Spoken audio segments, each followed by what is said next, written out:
sa balitang boxing.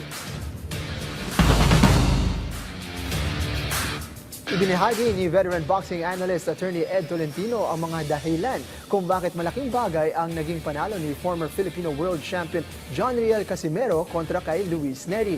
Para sa detalye, narito ang report ni Paulo Salamati. John Riel Cuadro Alas Casimero, isa sa mga pinakamatunog na boksingero sa Pilipinas na binabalot ng magkahalong kritisismo at paghanga mula sa mga Filipino boxing fans. Sa kabila nito, may mga pagkakataong hindi rin siya nabibigyan ng sapat na pagkilala sa kabila ng kanyang kahanga-hangang boxing record na nagpapatunay ng kanyang katayuan bilang isa sa mga pinakamahusay na boksingero sa bansa. At isa sa kanyang pinaka-latest na tagumpay ay nang masungkit nito ang panalo via 4th round stoppage kontra sa dating 2-division world champion na si Luis Neri noong weekend sa Japan. Ayon naman sa veteranong boxing analyst na si Atty. Ed Tolentino, naging malaking oportunidad para kay Casimero ang pagiging overweight ni Neri sa laban upang masungkit ang panalo at tuluyang buhayin ang kanyang karera sa boxing. After being overweight, Neri made himself ripe for the kill. Kaya tama lang na binomba agad siya ni John Riel Casimero right in the opening round. On his way to a 4th round devastating knockout win. So, this fight saved John Riel Casimero's career.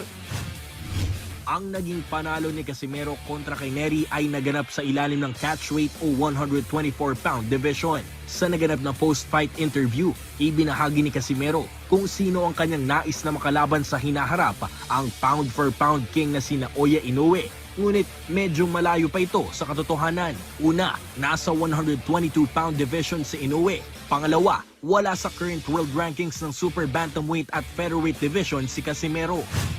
So, kinakailangan ni Casimero ngayon ay liwanagin sa mga boxing governing bodies saan siya mangangampanya. Junior featherweight or featherweight. Ako personally, mas maganda 122. Yung pa rin ang timbang na tingin ko kahit papano maganda para kay John Riel Casimero. Medyo malalaki na po yung mga featherweight boxers. Ano? Although Neri is ranked as a featherweight, I think it will be better for Casimero to stay at 122 and hopefully this fight revive possible interest for a fight with Naoya Inoue. Ang problema nga lamang, si Naoya Inoue ay nagsasabing aakit na rin sa 126. So nagkakaroon talaga ng problema. Baka pag bumalik sa 122 si Casimero, umakit naman sa 126 itong si Naoya Inoue.